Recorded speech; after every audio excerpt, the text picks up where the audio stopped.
Beneath the INFJ calm exterior lies a complex web of emotional depth and internal conflict that, when left unchecked, can turn into self-sabotage. In this video, we will look at some of the dark traits of INFJs. One of the dark traits of INFJs is their tendency toward emotional repression. Though they feel deeply, they often struggle to express those emotions in real time, especially if they believe doing so might cause conflict or disturb someone else's peace. This repression doesn't mean the emotions disappear. They internalize and ruminate, sometimes obsessively, over perceived slights or unresolved conversations. Over time, this emotional bottling can manifest as anxiety, passive aggression, or explosive outbursts that seem out of character to others. Another dark trait is their idealism.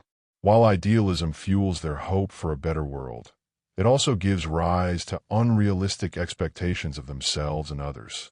INFJs may hold a near-utopian standard for relationships, careers, or personal growth, and when reality inevitably fails to match their vision, the result can be a sense of despair or disillusionment. They might withdraw or emotionally shut down, feeling that no one understands them or shares their depth of vision. This feeling of being fundamentally misunderstood can morph into a martyr-like mindset, where they silently suffer, convinced that their pain is both noble and necessary. INFJs are also notorious for their perfectionism. Their internal world is shaped by a strong intuition and a guiding vision, and any deviation from that can feel like a moral failure. They may become overly critical of themselves, obsessing over flaws or past mistakes to the point of paralysis. This harsh inner critic doesn't stop with the self. It can extend to others, particularly when INFJs feel someone isn't living up to their potential or isn't being authentic. Their disappointment, though often unspoken, can become a silent wedge in relationships, as others may feel judged or never good enough, even if the INFJ is trying to help from a place of care. Another dark trait of INFJs is manipulation. Because they are naturally insightful and highly attuned to the emotions of those around them, INFJs can, whether consciously or not, use this knowledge to influence others. This might take the form of guilt-tripping, passive-aggressive remarks, or subtle emotional tactics to steer people toward what the INFJ believes is best. While they may justify this behavior as protecting others or maintaining harmony, it can border on control masked as care. Isolation is also another INFJ dark trait. When overwhelmed, hurt, or misunderstood, they often retreat inward. This isn't mere introversion. It could be a full emotional retreat from the world, where they sever ties, disappear emotionally, or ghost relationships without explanation. The INFJ door slam, infamous in personality typology circles, is a defense mechanism that can appear cold and ruthless to those on the receiving end. It's not done lightly, but once the decision is made, it's often final. The person they once poured energy into is abruptly cut off, leaving the INFJ feeling empty but justified, and the other person blindsided. INFJs also have a chronic fear of being a burden. INFJs often feel they must manage their emotions alone, even when they are suffering deeply.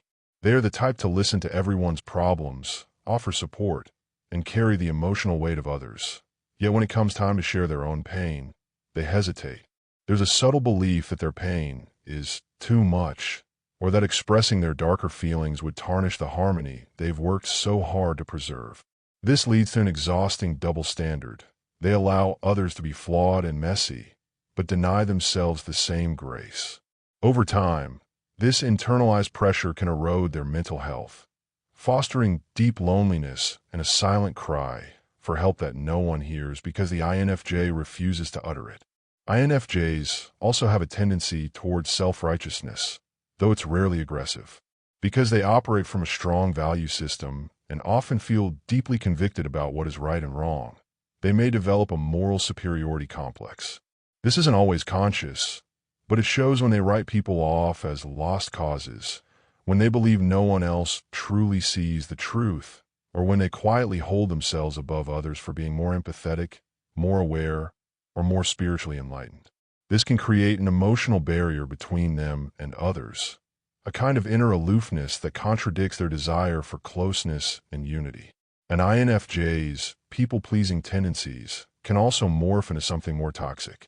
In their effort to be everything to everyone, they may lose sight of their own identity.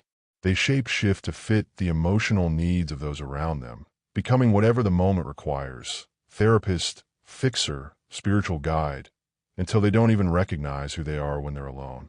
This loss of self creates a void, one that they may attempt to fill through deep, often codependent relationships.